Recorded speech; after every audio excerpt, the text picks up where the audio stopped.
As you can tell, this is the first time I've read this book, so I'm learning from it. A lot of things to reflect on and understand, and I'll probably have to read it again. Alright, the CPY, which is the Yugoslavia Communist Party, Communist Party of Yugoslavia, the Red Army, and the break with the Kremlin. The Kremlin was in Russia. I think it was the main, it's kind of like the main facility, kind of like the capital and stuff like that. The Yugoslavia state was formed, not because of the European Revolution, but because of the power of the Red Army.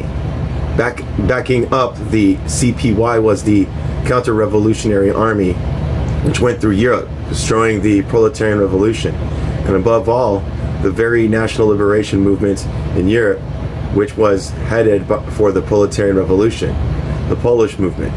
The Warsaw insurrectionists were beheaded by Stalin and the Red Army. The Yugoslavia state was formed with the assistance of Stalin and the Red Army. The Yugoslavia leaders say so. They say so again and again. Quote, the increasingly strong international role of the USSR opened a perspective to small peoples also of not only being able to liberate themselves from the imperialist chain, but of being able to preserve and develop further the revolutionary achievements of the National Liberation War. They cannot minimize the blanket of protection given by the Soviet Union. Quote, the new historical conditions in the construction of our socialist economy consist in this, in view of the great victory of the Soviet Union over German fascism and its efforts to gain world domination, and in view of the inception of a new people's democracy made possible by the victory of the Soviet Union. Our revolution could not be encircled by capitalist neighbors to the same threatening extent as was the case of the October Revolution. This is exactly the mentality of Stalinists all over the world. They cannot place the solution of the economic and political problems in the creative power of the proletariat. They are afraid of the rival imperialism. They do not depend on the proletarian revolution on an international scale. They seize power when the Red Armies is at their backs. The break with Stalin made it necessary for the CPY to find another international base to strengthen its hands against the Yugoslav proletariat. Quote, socialism in one country, end quote, is only secondarily nationalist. Its class essence, which cannot abandon its bureaucratic domination over the proletariat. In this epoch, all states must combine defense of their rule over their own proletariat with an international appeal to sections of the population in other countries. Yesterday, Stalin combined collective security maneuvers with imperialist power. League of Nations, fascist Germany, Churchill, with manipulation of the party of the Comintern. Today, Tito combines his national security deals with American imperialism, participation in the UN, and expansionist design in the neighboring countries, that with the call for a new internationalism. Every manipulation of the Third International by Stalin serves one purpose: defense of the one-party state and bureaucratic administrative plan of the Russian centralization of capital. Tito's present maneuvers in internationalism are a model of imitation.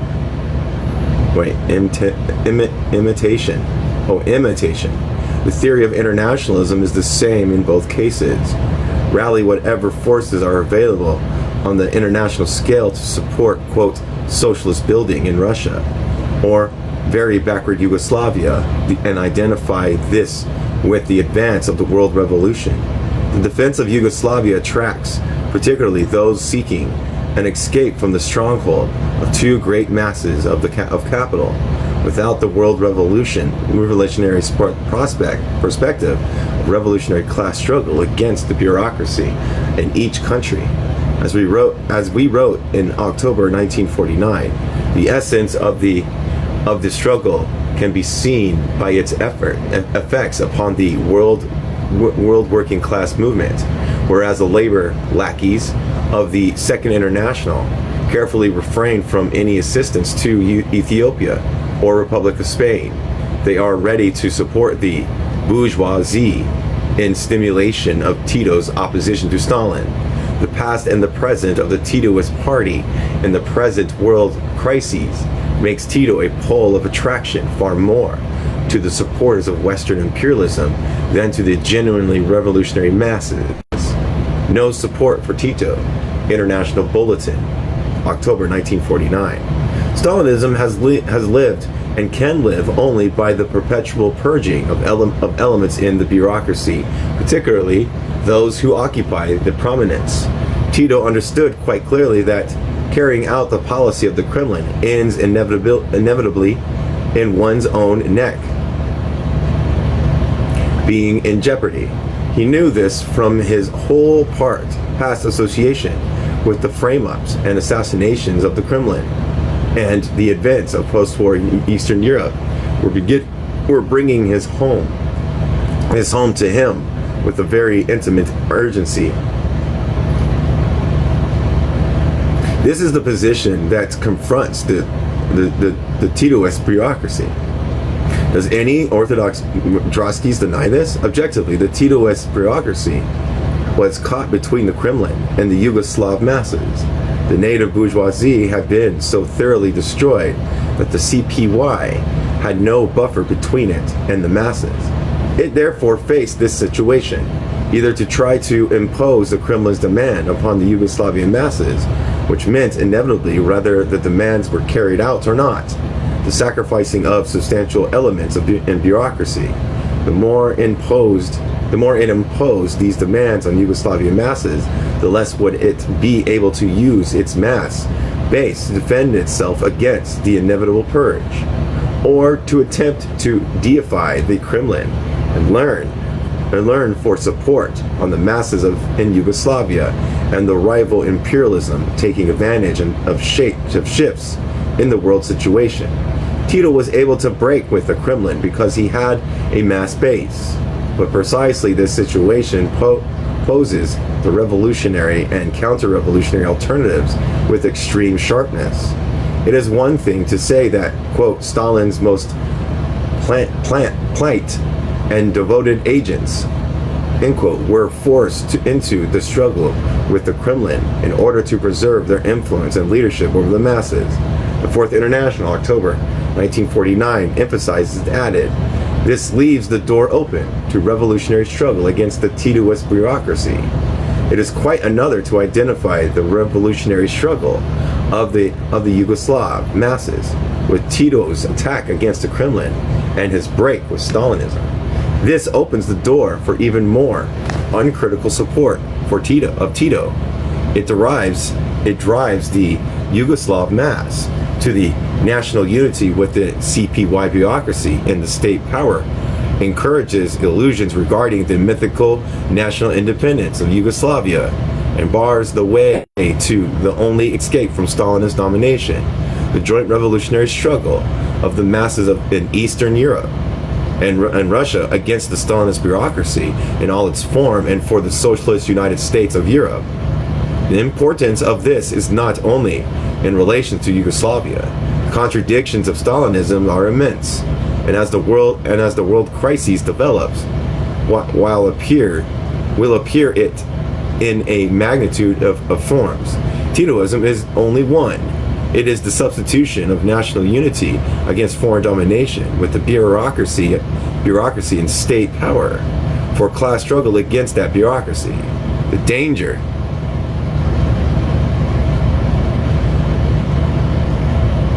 Oh, really?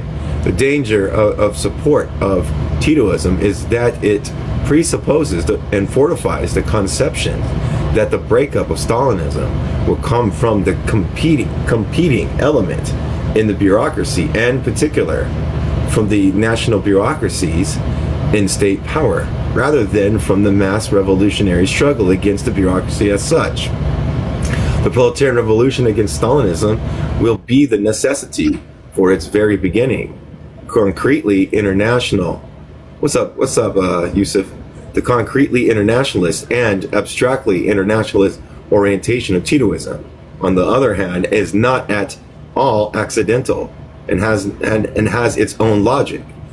The CPY's effort to maintain a mythical independence will land it either in the camp of Western imperialism or back in the Kremlin camp, even if, to achieve this later alternative, the bureaucratic cadre must rid itself of Tito, Cargelia, etc. This is not abstract theory speculation or psychoanalysis of the CPY. In their own documents published for all the world to see, since the split with Stalin, the Titoists themselves have proclaimed their aims, method, and fundamental economic theories. They are Stalinist to the core, the one-party state, the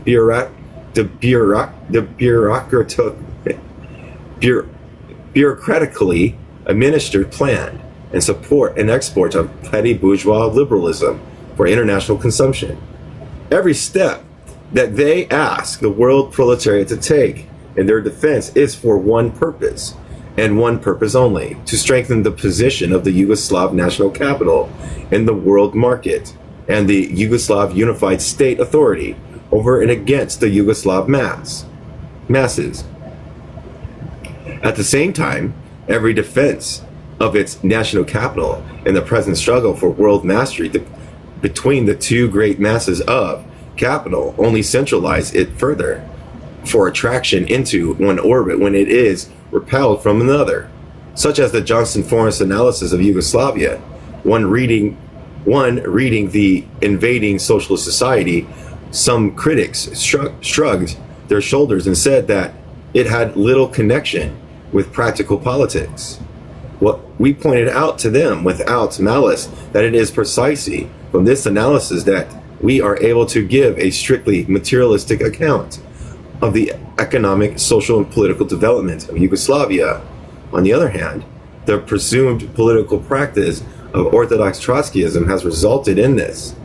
That is, that its whole analysis can be summed up in the question whether the leaders of the CPY are sincere or insincere in their protestations about democracy, the counter-revolution in Yugoslavia. The debate now going on in the Fourth International as to when the revolution took place in Yugoslavia obviously does not involve us directly, since we do not believe that any revolution took place in Yugoslavia at all. However, to assist the debate, we would remind the comrades of the following account of the events of Yugoslavia. At the time these accounts were written, we accepted them, and contrary to the other tendencies in the Fourth International, still accept them. How is the revolution in Yugoslavia crushed? At the time that the Titoist bureaucracy strangled the mass movement in Yugoslavia, everybody knew it. It was described in the Fourth International in careful detail. The Titoist bureaucracy was singled out as an example of a police dictatorship on a Stalinist model. During the war, Stalinist bureaucratization and suppression must have proceeded apace, along with the growth of the popular movement and the promulgation of the social revolutionary measures. For no sooner was the present government installed than it began to humiliate all the other Eastern European police regimes in its savagery and terror. The correspondent reported that an atmosphere of fear pervaded the capital and that the dreaded secret police, the OZNA, were operating everywhere. Tito is imitating Stalinist Russia, even to occupy the elegantly cut uniforms of the Kremlin's bureaucrats and weighting down his military tunic with countless shining medals. The black revolutionary character of Stalinism is exposed by its need of a police dictatorship in Yugoslavia, a country where it enjoys tremendous popularity and support. This development cannot be explained solely on the grounds of a horrible economic dislocation and was unquestionably bred by Tito's twin need of not only suppressing the old counter-revolutionary class, but at the same time keeping an iron hand on the working class and preventing their emergence as an independent, unbureaucratized, and therefore anti-Stalinist force. Fourth International, November 1946. So this is all. So what he's saying is this is all written down in the internationals. We can go look these up in the internationals, like the Fourth International. We can see what they wrote.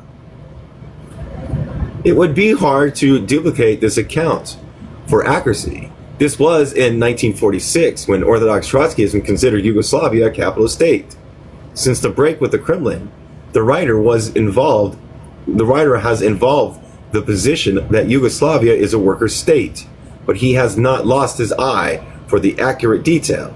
We read in the Decision Bulletin of April 1950 this account of Yugoslavian events.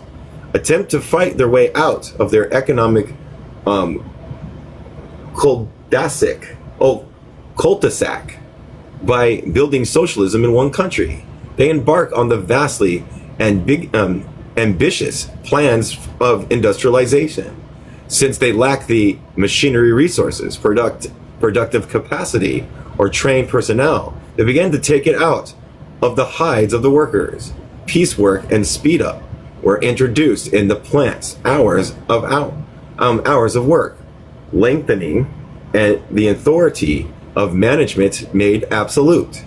The desperate nature of the difficulties was highlighted recently when in Yugoslavia where there existed, in contradistinction to the satellite states, some enthusiasm for the plan, the regime was forced to give up the voluntary labor brigade system and institute a new system of contract labor which freezes the worker to his job.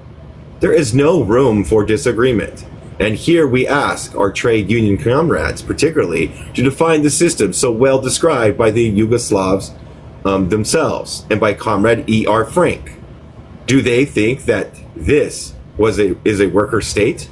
Do they think that this is a transitional economy? How is it distinguished from the conditions of labor in the factories of the rest of the capitalist world? Recognition that the Tito regime had suppressed the mass movement was not confined to individual workers. Oh, my feet. There we go. The individual workers. Where am I at? I just lost it.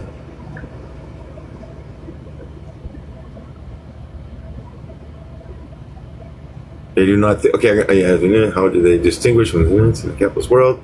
Recognition that the Tito's regime had suppressed the mass movements was not confined to individual writers.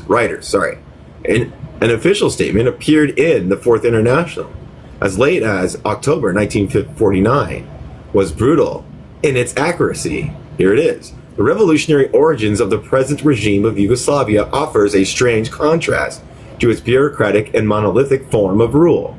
What is the reason for this contradictory development?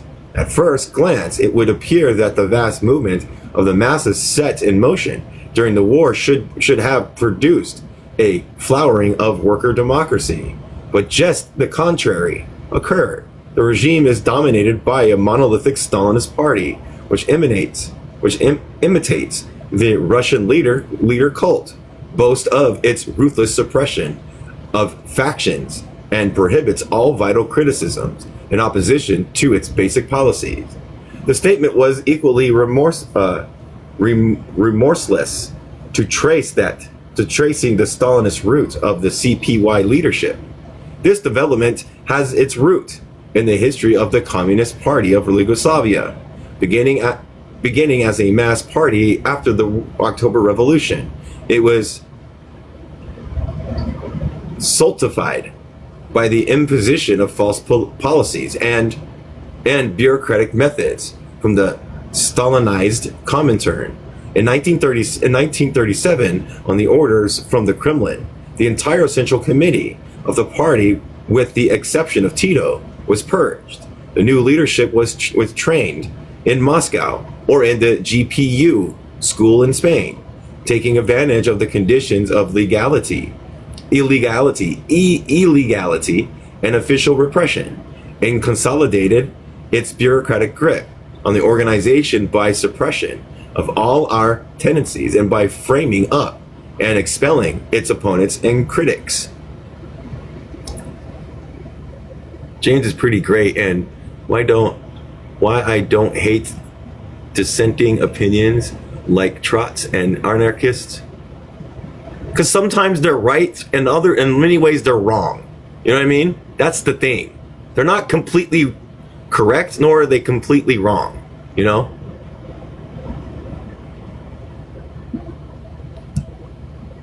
You had to look that one up? Yeah.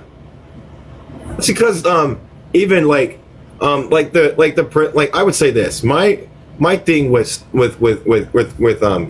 some anarchists, right? Some anarchists know more about Marxism than the actual Marxists that claim Marxism. You know what I mean? Oh yeah, okay. We should encourage these. These are things we need to look at in order to do our revolution. We have to look at these things, because these things they engaged. They don't have morals to them. They engage how they engage. They create the social relations based on the engagement of social relations. Capitalism is not a moralistic system. You can see its alienation through the material conditions it produces. Like it's not hard.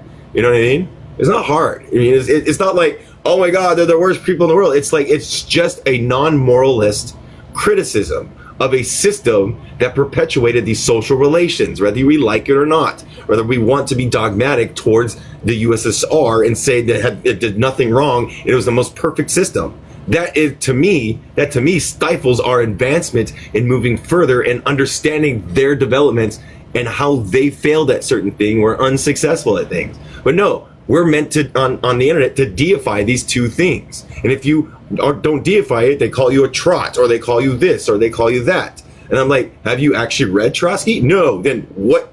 Like, I don't agree with Trotskyists. You know what I mean? Yeah, it is anti-Marxist even. Yes, I would say so, because Marx would probably even do the criticism, because even though he enjoyed the Paris Commune, he still had his criticisms of it. Rather, he said that it helped him advance in his theory and observation and investigation. So yes, two things can be true at once, and there's always the good input and the bad input. You know. Sorry, there's a little bit of soapbox because I just get tired of this whole dogma that like the USSR did no wrong when they did, and we need to take those in consideration and see if they're actually true or not. So that way we can like do it different, you know? Sorry, a little bit of my, yeah. The Titoists in the statement continues are ruthlessly bureaucratic, particularly against independent revolutionary expressions from the left. No, you didn't derail me. No, not at all. You didn't derail me at all. You brought up a good conversation, so I just said it. Yeah, I just said the conversation. All right, here it goes. It was the Stalinized party. Yeah. It was hey, Mr. Carrot. It was the Stalinized party which succeeded in gaining the leadership of the partisan insurrections. Despite the participation of masses of workers in revolutionary action, bureaucratic methods were favored by the conditions of foreign occupation and civil war, which prevailed in the country. Military discipline and rule by command became the accepted mode of procedures and were utilized by the Stalinist leadership to stifle any tendencies of great democracy in the ranks of the party and the mass movement. It appears from a study of the events that while a certain latitude is granted to bourgeois groups and parties, independent revolutionaries' expressions from the left were mercilessly crushed. Thanks for sharing. In this way, is this the way that Marxism treats for what for it is the greatest event in history, the successful proletarian revolution? Surely Johnson Forrest are justified in asking for the re-examination of a theory which imposes such humiliating stultification upon those who follow it. Our politic views in Yugoslavia. Next section. Now, Cyril James used to be a Trotsky, but he moved away. One of the reasons why he moved away is because the lack of the answer of the black question, where like like Lenin had the answers for those things. That was one of the reasons. There's many other reasons that I can't remember. But like reading this book right here, just make sure you see this. This is a critique on James's view and stuff like that. So there is critiques of James's philosophical notions and stuff like that. But he moves in that book. He gives out many different views on why he decided to abandon the Trotskyist position. So he did. But he did work for, he did work. So, our political views on Yugoslavia. Orthodox Trotskyism is, in all its tendencies, is opposed to our analysis. Its own theory has led it to its present attitude towards the closest association possible to the CPY. This is an action. The majority against us is overwhelming. And Bolshevism demands unity in action. The Fourth International will have to make its experiences. We do not therefore propose to carry on any activity, discussion, or on the question, but it is of sufficient importance that all should know exactly what are our political views. A. The rulers of Yugoslavia may make gestures, overtures, and even sympathetically consider Trotskyism. It is impossible that they may even go to the length of organizing around them in the Fourth International and acting as its center in the same way as Stalinist Russia has for years acted as an organized center of the Third International. Every success gained along these lines by Orthodox Trotskyism makes only more certain the ultimate price that will be paid. The CPY seeks not the world revolution, but the defense of communism in a single country, Yugoslavia. At the moment when Yugoslavia's mythical independence will be seen as the following fiction that it is, i.e. at the moment of outbreak of war, the CPY will declare policies in terms of the interests of the particular mass of capital to which it is attached. If it should be on the side of Stalinist Russia, it will be called upon the workers inside of Russia and all over the world to support the Stalinist regime for the purpose of winning victory. If it is on the side of American imperialism, it will summon the proletariat of the United States to work and fight with all its soul for American democracy. Yet at that time, it will be able to hit the Fourth International a mighty blow. The Fourth International, in return, will be able to call the CPY traitors. To have to do that will harm the Fourth International, especially if the present course is continued. It will not harm Titoism in any way. B. The past record of the CPY is a record of unwavering support of Stalinist Russia and the Communist International. It has supported Stalinism in its persecution of the Russian workers, its slave labor camps, its Moscow trials, its monumental lies, its betrayal of the proletarian revolution, its sacrificing of the proletariat of whole nations, its assassination, its incalculable contribution to the barbarism which is now eating away at human society. The conception that Johnston Forrest have of the Fourth International does not include collaboration with these elements, but as always seen them as the worst enemies of the proletariat, the organic foes of everything for which the Fourth International must stand. We do not say that all who have supported Stalinism in the past are unfit for membership in our organization. Members of the GPU have in the past broke with Stalinism and joined the Fourth International. However, as we wrote in 1949, it is with this self-determination, the evaluation of Tito's defiance of Stalinism is rooted in the sociological conditions, mobilization of a mass communist party, even by Taugutia or Thérèse, in defiance of the conform and defiance of common form for the Russian regime would be an event of worldwide significance for the revolutionary movement. However, empirical, limited, or halting might be the ideological basis on which such a defiance might begin. The defiance by the Yugoslav Communist Party is of a fundamentally different character. It is and cannot be seen otherwise than as a defense of a possession of state property, control of the surplus labor and other bureaucratic privileges on the one hand, and on the other hand, fear of being submitted to a ruthless purge of the GPU. The Titoists are a privileged section of society, exploiting millions of workers and peasants, masters of the state. Their Leninism is neither more nor less than a Leninism of Stalinism.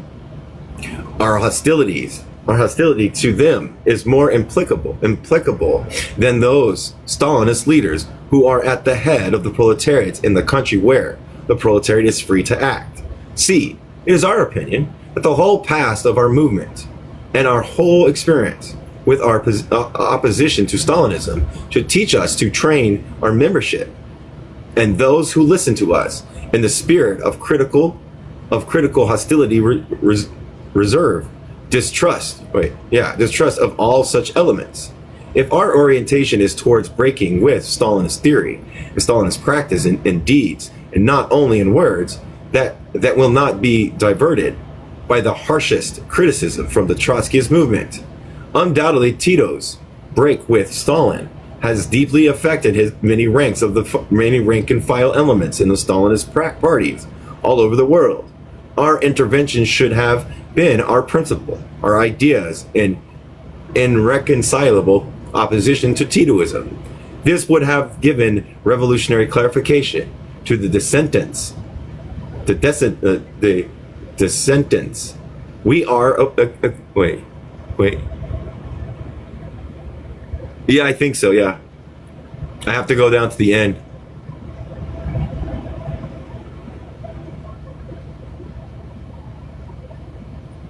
Yeah.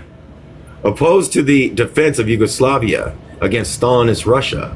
Well, we are opposed to the defense of Yugoslavia against Stalinist Russia for reasons which we shall explain in the next section. But it was quite possible to combine the defense of the national independence of Yugoslavia against Stalinist Russia with the most critical attitude to the falsity and hypocrisy of Titoist theory and practice, the idea of Tito's declaration in favor of Leninism, and these are nothing to the declaration of Stalin in the favor of Leninism. To declare that this is the greatest event in the history of Trotskyism so far, and the hope of our movement for the future is to strike a terrible blow at all that we have stood for in the past. The future of the Fourth International rests, as it has always rested, upon the progress we have made with the revolutionary proletariat and irreconcilable struggles with bureaucracies and all and every kind. D. The report of capable people who have gone to Yugoslavia and returned say that there is democracy. We can fill notebooks with the views of those who went to Russia and saw the same, that when the left opposition was being hooted down in party meetings. It is possible that everyone discuss Trotskyism freely when the leaders are discussing Trotskyism freely. But Tito has himself given his definition of democratic centralism in his report to the party in 1948, that it is that almost every factionalist is not far from being a provocateur or similar enemies of the working class. Johnston Forrest. Know that this democratic centralism can serve only to protect the interests of rulers. If that is wrong, then everything we have been taught and learned is wrong, and we have to begin all over again. However great our differences is with Trotsky, we shall see nothing in his writings to make us believe that he would not have known the difference between an orientation of bureaucracy in Yugoslavia and an orientation towards proletarian masses and poor peasants of the country. So there's notes, so 1, 2, and 3. So yeah, in this they have notes on where they got this from. So yeah, they have everything in here.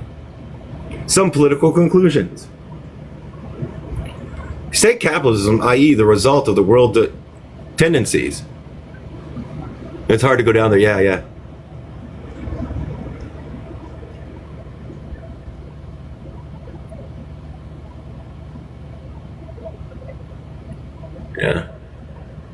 Yeah, it has footnotes.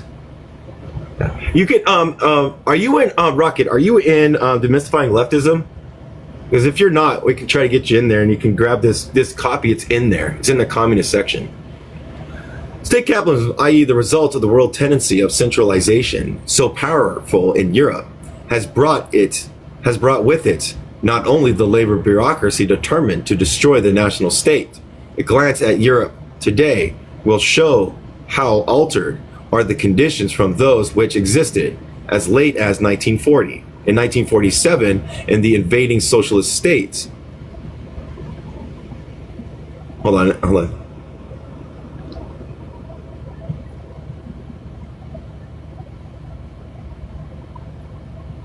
Oh yeah, no worries. Yeah, I understand. The 1994 and the invading socialist states were in 1947. In the invading socialist socialist societies, we wrote as the second of the 2 points which summed up our ideas. 2, the strategic orientations is the unification of proletarian struggle on the international scale, as exemplified in the struggles for the socialist United States of Europe. Yeah.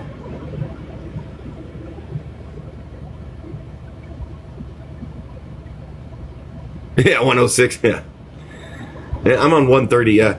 At the World Congress of 1948, our European co-thinkers presented no separate resolution in Russia. For them, as for us, that is over. They present one resolution for the whole international situation, and on the Russian discussion, presented for voting merely extracts from the international resolution and the point of view may be gathered from this brief extraction from the resolution. Today, the movement towards the centralization of European capital, which ensured the victory of satisfied property against the kulaks, had solidified the power of the bureaucracy at home and projected its state and its armies into the heart of Europe. And the interlude of peace as well as in war. Once more, in World War II, the great masses of the Russian peasantry, organized in the army, were injected into the political struggle of Europe. This time, as far as Berlin. Despite withdrawals, substantial elements have been left there, and tomorrow will be reinforced by even greater numbers. Great numbers of the European proletariat are under essentially Russian domination. Great numbers of the advanced proletariat of Germany and the rest of Europe had been, conversely, incorporated into all levels of the proletariat in the, the gangrentuous, I don't know that word. That's a word I've never seen before. Let's figure this word out.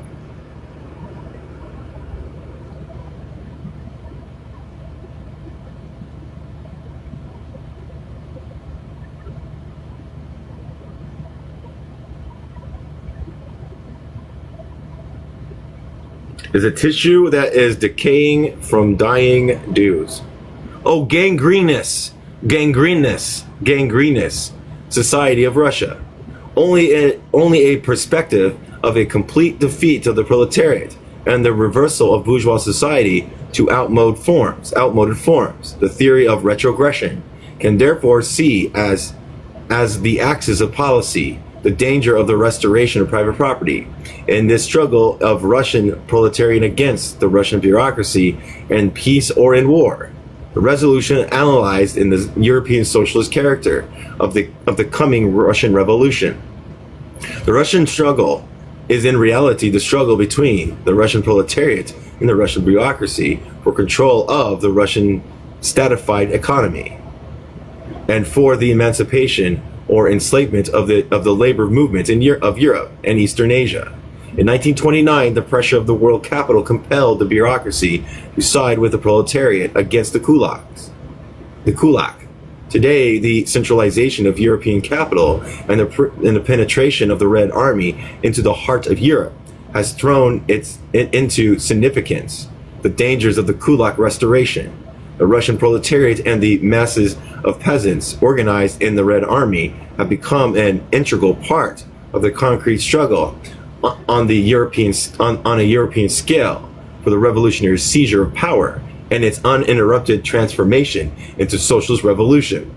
The task today and tomorrow is the integration of the European proletariat revolutionary forces, particularly the Eastern and Central Europe, with the Russian proletariat, inside Russia and outside, the great oppressed masses of Europe, burning with indignation at the totalitarian apparatus, will seek to split the great masses of the Russian peasants and workers from the NVD, the Kremlin bureaucracy, and officers' caste, and their bureaucratic colonial satellites.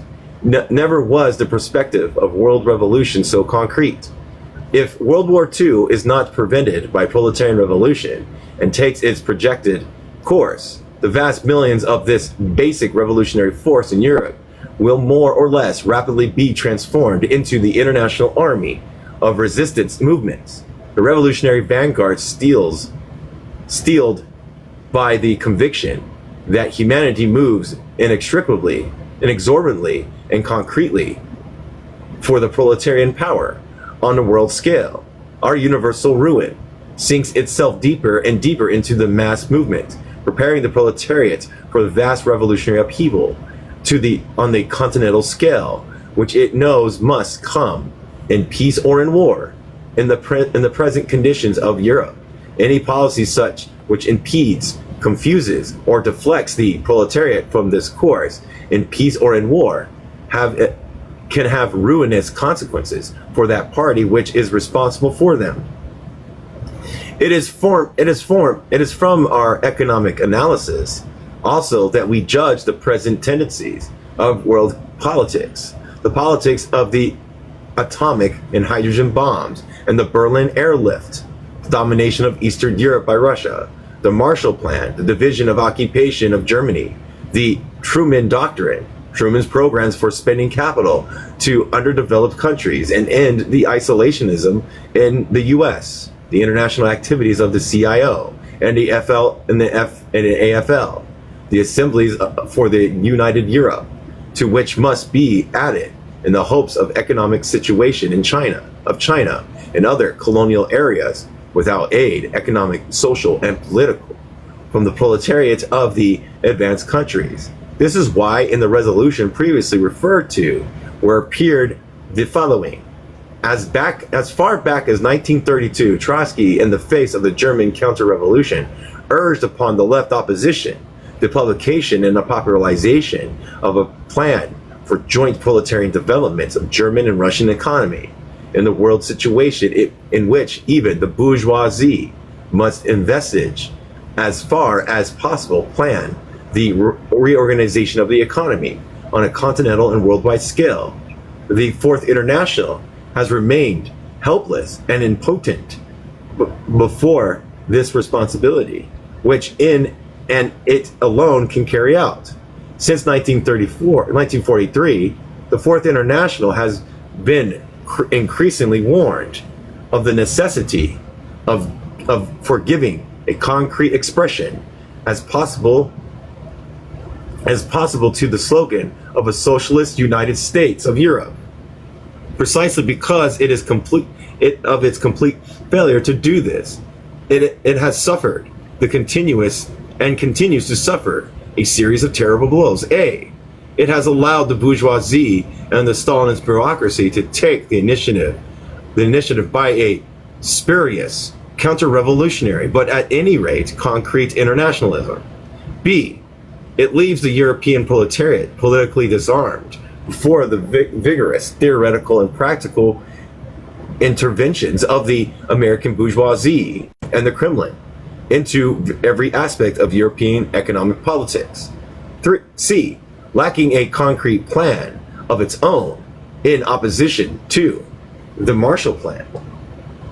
It not only allows the labor administrators of American capital to impose as a apostle of internationalism.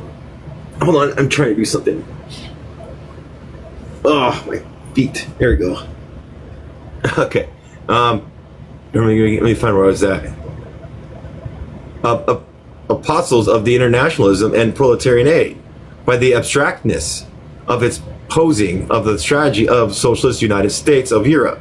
It is reduced to a shameful tail ending of the powerful Stalinist opposition and still further encourages pro-Stalinist tendencies. D. The absence of a plan which includes the Russian economy under the control of the Russian proletariat leaves the Russian proletariat, the proletariat of Eastern Europe, and the Russian occupation troops without a glimpse of a perspective opposed to the two imperialism that still further facilitate the penetration into the movement of an unparalleled lies and falsification of Stalin's propaganda. Marshall Plan equals programs funded by rebuilding Europe. Oh, okay. Thank you. Yeah, I said, it's gangrene. Yeah. Thank you for the Marshall Plan. Yeah. The resolution stressed the interpenetration of imperialist and civil wars in our epoch in Europe, Asia, and Africa, and warned that only the concrete strategy of coordinating the revolutionary action of the oppressed masses across national lines would advance the proletarian revolution. It is the task of the Fourth International carefully to watch each concrete situation and to safeguard the proletarian vanguard from committing itself to support the Russian regime or to opposition movements disguised as national movements, which are in reality agents of American imperialism.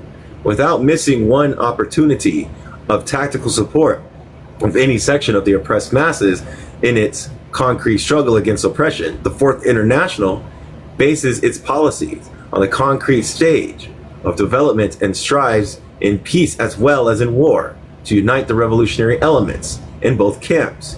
In areas like Eastern Europe, the objective situation demands that the workers base their revolutionary policy on the unification of the oppressed masses in both the oppressing and the oppressed countries against the oppressing powers. The same basic strategy must guide the Fourth International in Korea and Manchuria. The resolution included a special warning of colonial revolution in our epoch. The experience of China indicates the economic perils of colonial revolution in the age when the export of surplus capital has practically come to an end.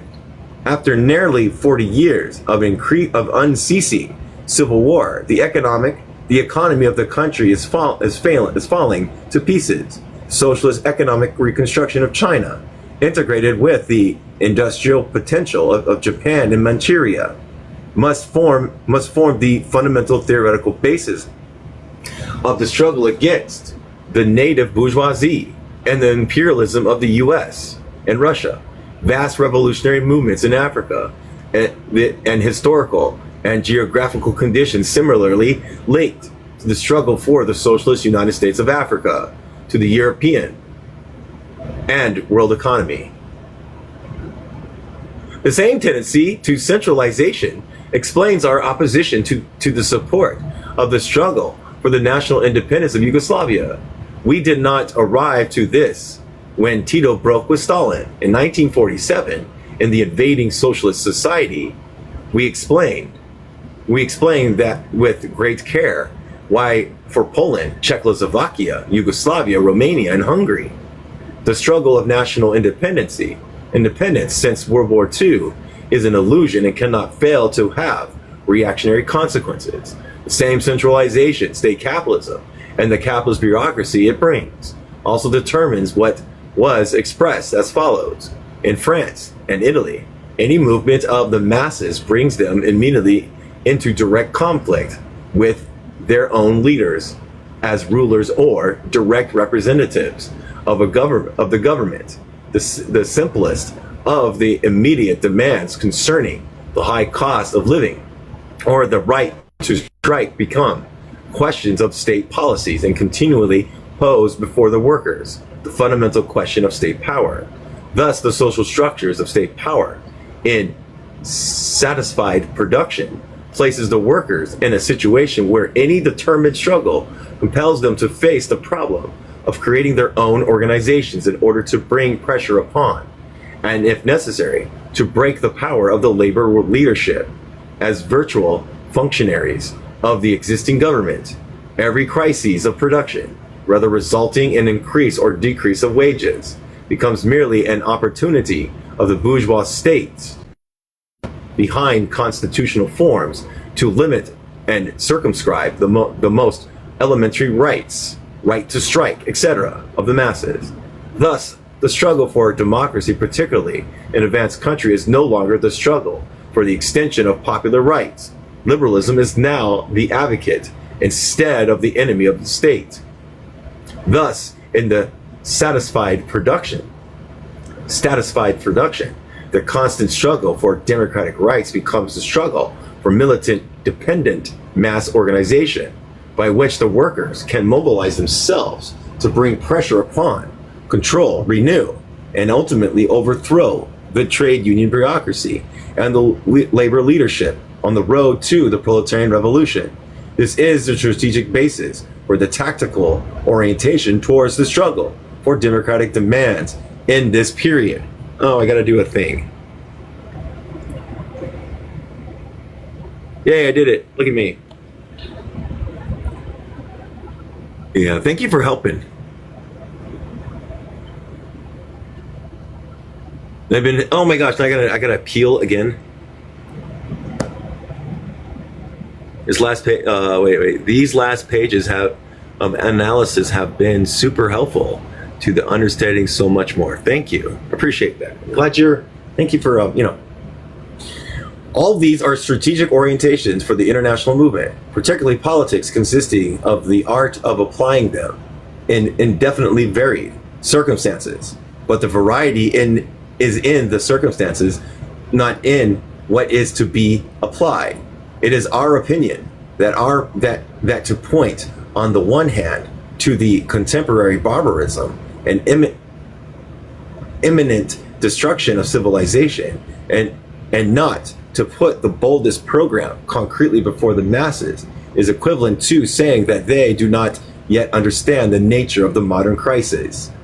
We believe that they understand it better than any other section of the population, taught by the very structures and insoluble contradictions of state capitalism. And that's it. That's it for that one.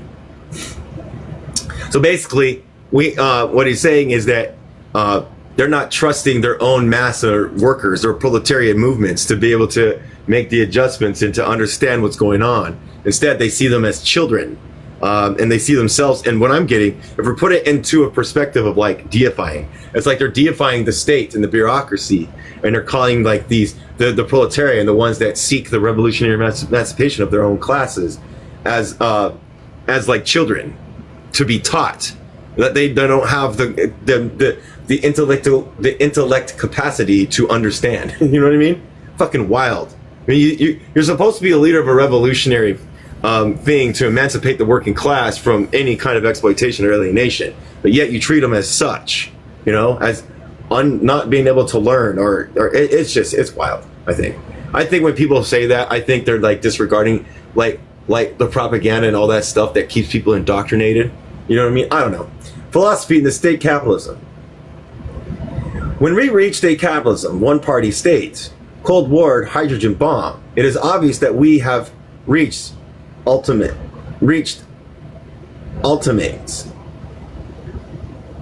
We are now at the stage where All universal questions are matters of concrete, specific urgency for society in general, as well as for every individual. As we wrote in The Evading Socialist Societies, quote, "It is precisely the character of our age and the maturity of humanity that obliterates the opposition between theory and practice, between intellectual occupation of the educated and the masses. All previous distinctions, political and economic, war and peace, agitation and propaganda, party and mass, the individual and society, national, civil, and imperialist wars, single country and one world immediate needs for ultimate solutions. All these it is impossible to keep separate any longer. Total planning is inseparable from permanent crises. The world struggles for the minds of men, from the world tendency to complete mechanization of men. Mechanization of men means to make them into machines. We're just button pushers. Yeah. Yeah, I agree. Yes. State capitalism is in itself the total contradiction, absolute antagonism. In it are concentrated all the contradictions of revolution and counter-revolution. The proletariat, never so revolutionary as it is today, is over half the world in the stranglehold of Stalinism. The form of the counter-revolution in our days, the absolute opposite of the proletarian revolution. It is the totality of these contradictions that today compels philosophy and total conception.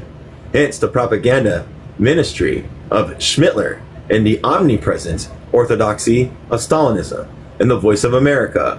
The war over productivity is fought in terms of philosophy and way of life. When men question not the fruits of toil, but the toil itself, then philosophy in Marx's sense of human activity has become actual. World War I plunged the world into complete chaos. Lenin between 1914, which I'm still a Leninist, I still like Lenin. I just have beef with Trotsky and Stalin. Lenin between 1914 and 1917 established a theory, A, the economic basis of the counter-revolutionary social democracy.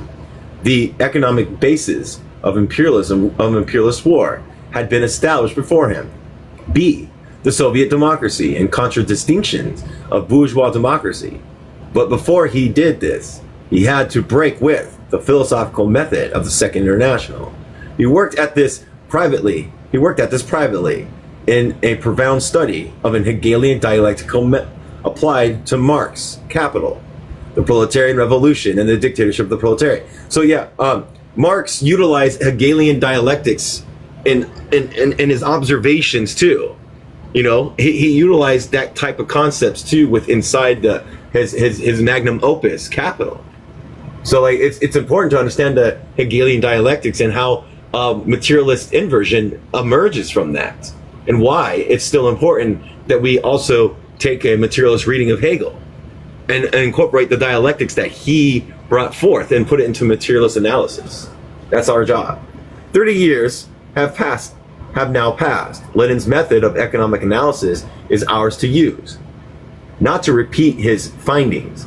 His political conception of complete abolition of bureaucracy and all ordering from above is today to be driven to its ultimate as a revolutionary weapon against one-party state.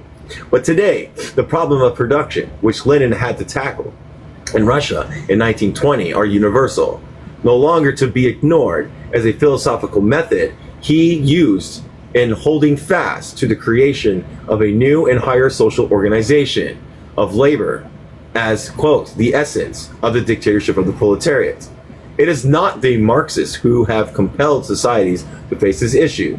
Today in every layer of society, the great philosophical battles that matter are precisely those over production and the role of the proletariat, the one-party state, and many of the combatants are professed dialecticians.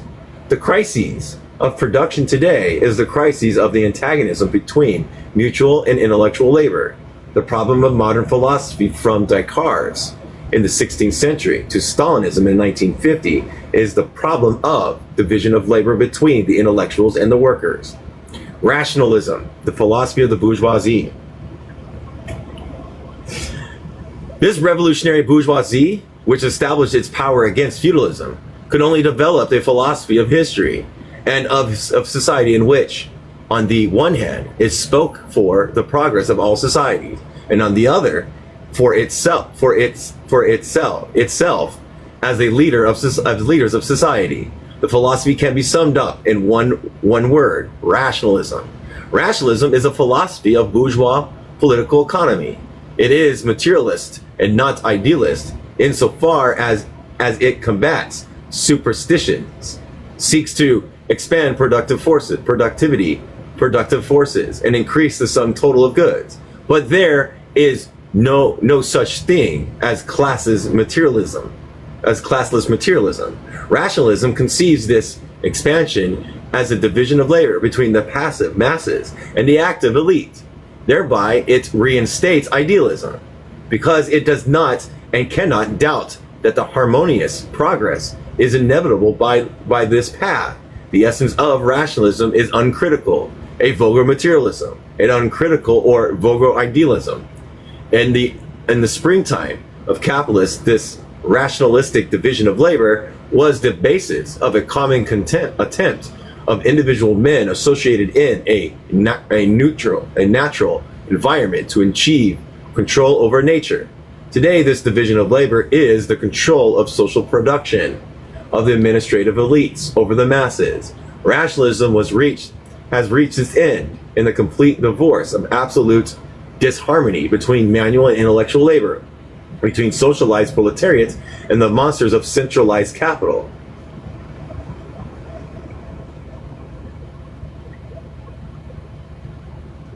Yeah. The specific political ideology, individual development of rationalism was democracy, equality of opportunity for all men to rise to the top, and hence equality in all spheres outside of production, before the law, at the polls, and in the market. Today, from end to end of the world, men know that democracy is bankrupt, that it is to take its place. They do not know. The alternative seems to be planned economy and one-party state. This is the philosophical question, but the philosophy of planned economy and one-party state is indistinguishable from that of the bourgeoisie only by its more complete rationalism. The labor bureaucracy in power or out of it sees the solution to the crises of production and scientific progress, greater output. It consciously seeks to plan and organize the division of labor as a means to further accumulation of capital. The ideology is ready to expropriate those representatives of private property who stand in the way of this complete rationalization. But didn't this bureaucracy develop out of the working class? It did, and it could only have developed out of the working class. It is the product of the modern mass movement created by the centralization of capital, and holds this position only because of this movement. At the same time, it cannot conceive the necessity for abolishing the division of labor in production, the whole solution to the crises of production, by the remorseless logic. Therefore, representation of the proletariat turns into its opposite, administration over the proletariat, the end of bourgeois rationalism in this crisis of the revolution and counter-revolution in production. Hegelian critique of rationalism. There are various critiques of rationalism, all based themselves on Hegel. All are primarily concerned with the proletariat. Until the epoch of French Revolution, the philosophy of uncritical materialism and uncritical idealism was not seriously unchallenged. It was the emergency of the active masses in the French Revolution on the one hand, and on the other, the counter-revolution carried to its completion by Napoleon, which created the crises of this ideology. As early as 1781, a challenge of rationalism has already come from backward Germany. For the French and English petty bourgeoisie, rationalism had a material base. the advance of modern industry, of modern industry. The powerless German petty bourgeoisie, however, could criticize rationalism, because for them it was only theory. Kant's critique of pure reason posed the contradiction between advanced science and human freedom. Hold on a second. Yeah, advanced science and human freedom. It was the first introduction into the modern world of dialectic, which begins with the recognition of contradictions. But Kant wrote before the French Revolution and Napoleon. He could therefore believe in the solution of the contradictions by a moral elite, all men who obey the moral law of acting in accordance with all the general interests. The uncritical and vulgar idealism of rationalism was replaced by critical and moral idealism. Hegel, on the other hand, having seen the revolution and counter-revolution, could entertain no such reliance on men of goodwill. He began by placing contradictions squarely on the center of reality, whereby he rejected rationalism, either in its traditional bourgeois form or its petty bourgeois Kantian variation. Hegel refused even to argue with anybody who doubted the contradictions are real. In brief, Hegel critique rationalism asserts: A. Contradiction, not harmonious increase and decrease, is the creative and moving principle of history. Society cannot develop unless it has to overcome contradictions. B. Great, thanks. I'm glad you approved it. All development takes place as a result of self-movement, not organization or direction by external forces. C. Self-movement springs from and is the overcoming of antagonisms within an organism, not the struggle against external foes. D. It is not the world of nature that confronts man as an alien power to be overcome. It is the alien power that he has himself created. E. The end towards which mankind is exonerable, developing by the constant overcoming of internal antagonism, is not the employment of ownership or use of goods, but a self-realization, creativity based upon the incorporation into individual personalities of the whole previous development of humanity. Freedom is creative universality, not utility. Between 1914 and 1917, Lenin for the first time mastered this. Did you know Lenin was also seen by a whole bunch of people from like the won Nobel Peace Prizes in science and physics? He was known. These dialectical principles, which were the heart of Hegel's system, are absolutely revolutionary. After the French Revolution, no further progress in thought could be made without holding fast to the principle of creativity and the contradictory process by which this creativity developed. The next step forward in human thought had to be an appropriation of these principles by the revolutionary masses, dialectical materialism. Any other path meant barbarism and intellectual disintegration. The Paris Commune and Marx's Capital, these are the heights reached by society in the 19th century. On the other side, what? Cavaignac, Napoleon III, Bismarck, Blundener, Dostoevsky, Ramboud, and the counter-revolutionary regimes of state capital, and the desperate soul research intellectuals. It is fashionable to use Marx's statement that he stood Hegel on his head to transform Marx into vulgar materialist preoccupation with technological progress and the stomach of the masses. Expanded production and increased consumption is today the most dangerous perversion of all Marx stood for. Marx himself, in his fight against vulgar materialism, reaffirmed that the Hegelian contradiction is the source of all dialectic.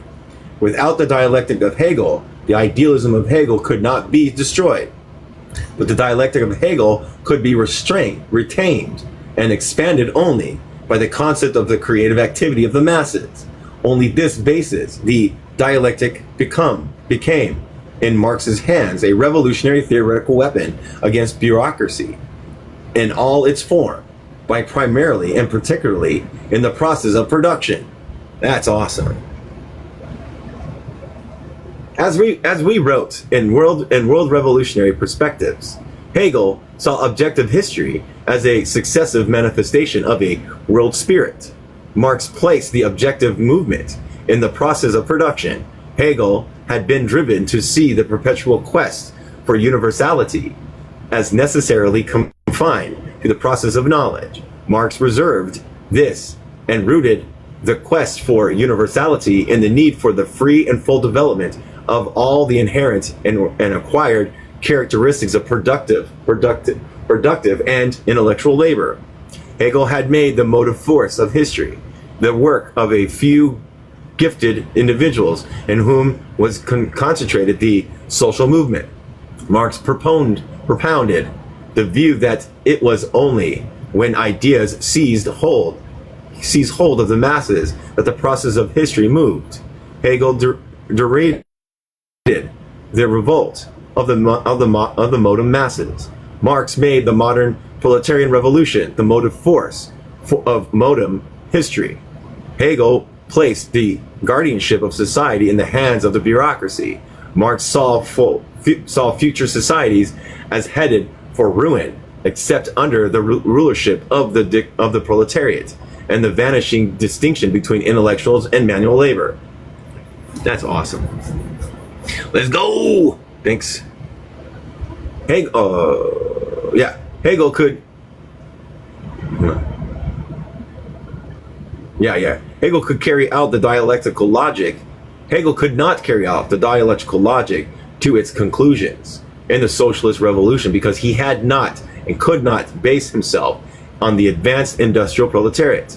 He saw and described with honor the fragmentation and loss of individuality by the worker under the capitalist division of labor.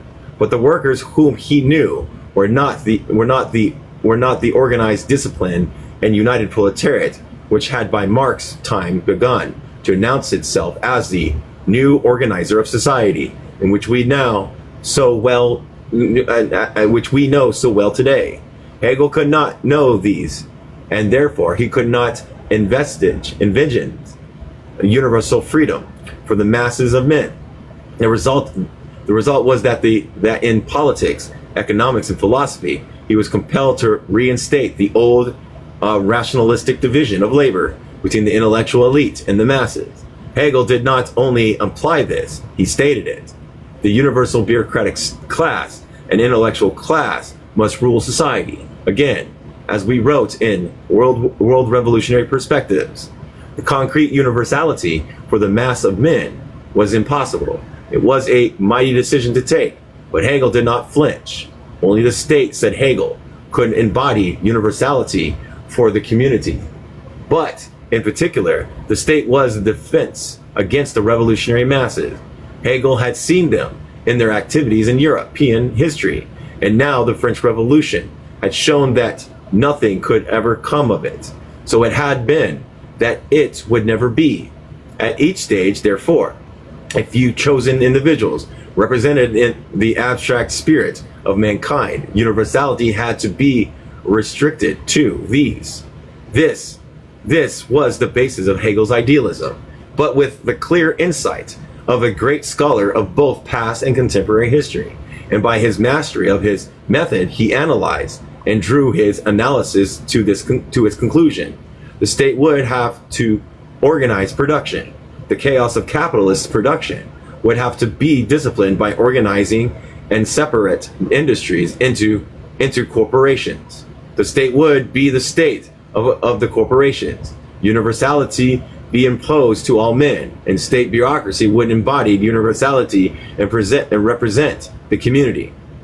So that in the end, the greatest of all bourgeois philosophers, the most encyclopedic mind that Europe had produced, the founder of the dialectic in Engels' words, the marker of an epoch, could not transcend his historical barriers and was recaptured in the rationalist trap from which he had sought so profoundly to extricate European thought. Hegel destroyed all dogmatism but one, the dogmatism of backwardness of the masses. Once the revolutionary solution of the contradiction escaped him, he clung to the bureaucracy. The intellectual elite would rescue society and discipline the revolting masses, reinstate their uncritical materialism, a purely material existence for the masses, uncritical idealism and solutions of social crises by the intellectual bureaucracy. We today who have seen Stalinism and the labor bureaucracy, the world over can first fully comprehend this. Marx's essential critique of Hegel. Only the revolutionary proletariat, said Marx, can appropriate the dialectical logic of Hegel. Hegel himself, because he held fast to the intellectual elite, ended up, despite his thoroughgoing analysis of contradictions and negativity in the cross materialism and cross idealism of the state bureaucracy. Today, Hegel's idealism or Marx's dialectical materialism are no longer theory. The elite and organizers and administrators, the leaders, confront the self-mobilized proletariat. Counter-revolution and revolution oppose one another without intermediaries. Modern society offers no third camp between complete totalitarianism or complete democracy. This little boy. All right, where are we at? What's the time? Ooh, 15 minutes. Have you ever? Have not. Rationalism and philosophy of Stalinism. The philosophy of Stalinism is the philosophy of the elite, the bureaucracy, the organizers, the leaders, clothed in Marxist terminology. It is the extreme and historical limit of the rationalism of bourgeoisie, carefully organized to look like a new revolutionary doctrine. Stalinism, the ideology of state capitalism, is reinstatement of uncritical materialism and uncritical idealism. The materialism is in the accumulation theory. The kernel of all Stalinist Titoist philosophy is that the workers must work harder than ever did before. The idealism is in the theory of the party. The leaders, the elites, must lead as they never did before. No one is more bureaucracy itself. At the center of all ideological campaigns in Stalinist Russia is the attitude of the workers towards their work. People consider labor as something alien to them, regard their work joylessly, and indifferently, contrive to give society less output and worse quality, and to take from the government and from society as much as they can. The Stalinists call these workers our loafers, our triflers, our grabbers, flouting labor discipline, looking subtly askance at their work, which leads to flaws in output, to damage equipment and tools, to break down in production schedule, and to other negative manifestations, which slow down the increase of production. For the Stalinist bureaucracy, state property converts labor from the drab burden it was under capitalism unto a matter of honor and glory, a matter of prowess and heroism. The intelligentsia tells the workers, you work. The workers, on the other hand, continue to resist, speed up and the discipline of accumulating capital, unstatified or otherwise. This is called by the Stalinists the old outlook on labor, a capitalist survival in the popular consciousness. This is no longer a question of Soviet youth and textbooks in political economy. It is now the workers counterposing to the bureaucracy of another ideology, which the Stalinists admit may spread to alarming dimensions. Stalinists recognize the urgent necessity of mobilizing, quote, all the vehicles of ideological work to combat this, quote, outlook of conduct, and to, quote, educate the workers in the spirit of self-sacrificing work for the national weal. to the outlook and conduct of the workers, the bureaucracy must counterpose its own outlook and conduct. The conduct is the unbridled savagery of the police state. The outlook is distinguished rationalism, a materialistic outlook upon life, an exclusively scientific concept of the universe. In June 1947, the Central Committee of the CPSU withdrew from circulation a textbook on the history of Western philosophy by Gregory Alexandrov, which in 1946 had won a Stalin Prize. Zandov, who spoke for the Central Committee at a national conference of, quote, philosophical workers, made it clear that philosophy was no longer an, quote, academic question but of enormous scientific and political significance. The gravest dangers, much graver than you imagine, threatened unless the philosophical front was reorganized along two main lines. A, the rewriting of the history of philosophy as the history of science, and B, the divorce of Marx from Hegel and the purging of Hegel from philosophical discussions. 6 months later, they appeared an outline of how, quote, a Soviet history of philosophy ought to be written. The main enemy of social progress from the days of the ancient Orient and Greece to the present was discovered to be the idealism of superstition. Revolutionary ideology was equated with the materialism of scientific progress.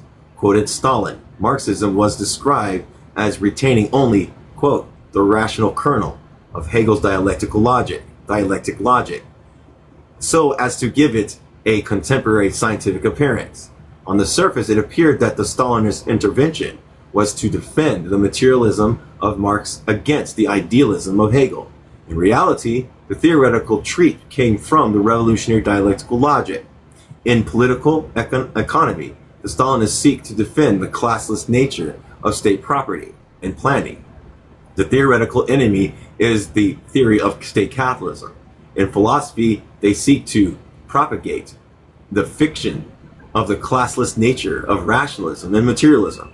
The enemy is the proletariat resisting labor disciplined by bureaucracy. Again and again, Zandov attacked Alexandrov for objectivism. The Stalinists are terrified by the obviously growing conviction that there is in Stalinist Russia an objective basis for the struggle of opposition, the struggle between the old and the new, between the dying and the rising, between the decaying and the developing. Such an objective basis could only be the class struggle. Hence, they must be purged. Marxism and Hegelian concepts of the objectivity of contradiction. Materialism without dialectics is objective contradiction, is idealism. The development does not take place by the overcoming of objectivity, of objective contradictions. Then everything depends on the subject, the leaders, the elite, the bureaucracy. Zandov, a vulgar materialist, had therefore to demand that the philosophical workers produce a new aspect of movement, a new type of development, a new dialectical law. This exceptionally subjective revision of Marxism was titled Criticism and Self-Criticism, the special form of struggle between the old and new. Zandov stated unambiguously the inseparable connection between the new subjectivism and the Stalinist denial of class struggle in Russia. To deny that where dialectics and materialism comes from is denying the historical materialist aspect of how philosophy moved into a materialist aspect and utilizing dialectics. To deny the history of those things is wild. Why would you do that? How are you going to know where this shit comes from and understand it better? I don't understand. Oh, fuck's sake. I keep messing with the wrong thing. Hold on a second. I have 35 coins. Alright. I'm going to see here. 10, 20, 30, and 5. All right. All right. If we don't mind, 146. Let me see what's going on. 146. 146. Bookmark. 146. All right, we'll go. We're good. We're good. We're gonna end here soon. Okay. In our Soviet society, where antagonistic class have been liquidated, the struggle between the old and the new, and consequently the development from the lower to the higher, proceeds not in the form of struggle between antagonistic classes and a cataclysm is the case under capitalism, but in the form of criticism and self-criticism, which is the real motive force of our development, the powerful instrument in the hands of the party. This is uncontestably a new aspect of movement, a new type of development, a new dialectical law. In 1949, the Institution of Philosophy of the Academy of Sciences of the USSR delivered a new ideology, which Zandov had ordered. The development of Soviet society was identified with the consciousness, the theory, the plan, the policy, the foresight of the Communist Party, Soviet state. The new idealism was proclaimed unequivocally. Herein lies the strength and significance of our party, the scientific theory of socialist consciousness. The step of Hegel's decline are here uninvadedly retraced. Hegel, who did not know the socialized proletariat, began by regarding all history as the history of the philosopher, the consciousness and self-consciousness, and the ending with the state bureaucracy. The Stalinists use almost the identical phrase. The proletarian role in the struggle for socialism is to work harder and harder, while the leadership and organizations are left to the criticism and self-criticism of the elite, the bureaucracy of the party. Everything depends on the party, on the bureaucracy consciousness of the self-consciousness of correctness and incorrectness in the direction of its control, its foresight. The masses are merely at the disposal of the party, as they are at the disposal of capital. This is the Stalinist philosophy in every sphere: political economy, politics, history, education, literature, and art. The history of the Communist Party of the Soviet Union, published before World War II, was the first comprehensive statement of the primacy of the party of political consciousness over objective economic development, applied to the development of Russia before, during, and after the revolution. In 1943, the teaching of political economy in the Soviet Union was held as the reorganization of economists in all their work, according to the model of history. Since the end of World War II, and particularly with the philosophic systemization of the new idealism in 1947, the ideological mobilization of the bureaucracy has been total. The Stalinist bureaucracy ambiguously proclaims the one-party state of the plan as a vital foundation of the Soviet system. To believe that this vigorous offensive in every sphere is a question of nationalism is a mistake, as crippling as the belief that Stalinism betrayed the revolution by social patriotic support of the national state. In every country, the Stalinists represent bureaucratic manipulation of the proletariat by elite and bureaucracy of the party. They are the extreme limit of the rationalism of the bourgeoisie, uncritical materialism and uncritical idealism. Never before has so gigantic a state mobilized itself with such murderous vengeance to keep the proletariat at work while the leaders and organizer plan. This is the most deadly enemy of the proletariat has ever had. Rationalism and counter-revolution have become one. And that's the end. Interesting that they decouple Hegel from Marx's contribution to the history of philosophy and turning it into a materialist outlook. Wild that why would they do that? It's weird. All right, so we're ending on 148. And we'll end where it says the ideological crises and the intermediate classes of the intermediate classes. So basically, what they're doing is the party's going to do everything when what we should be doing is putting it in the hands of the proletariat to self-abolish itself, to abolish all capitalist relations and capitalist mode of production. You know what I mean? The party is supposed to represent and reflect, in my opinion, the needs and the mass needs of the people. You know what I mean? And it sees itself to wither away too with the ending of classes. So it's wild. This is one of the reasons why I don't like to romanticize like other projects. You know, I would say that they tried, but they failed. I would say they tried, and through internal and external causes, destroyed through revisionism and capitulation. You know, as we can see. You know, so yeah. But anyways. I appreciate everybody for taking it out. Thank you, Rocket, for putting in those comments. I appreciate it. Like I said, anybody that reads this book or is listening to this book, go back to the international, the international, and look at what they write and compare it to this book and see if like it is at all good conclusions, or if there is some type of criticism that you might have with inside this too. You know, so there's always that.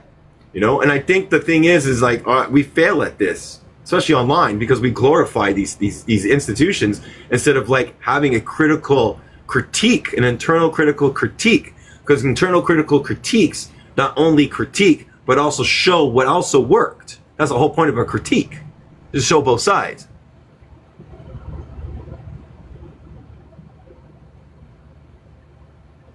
Yeah, I get it. Yeah, that too. But you should have an internal and on both sides, the good parts and the bad parts, the ones that work and the ones that didn't. You know. But anyways, I appreciate y'all. I'll be back tomorrow, and I hope all y'all have a good night. All right.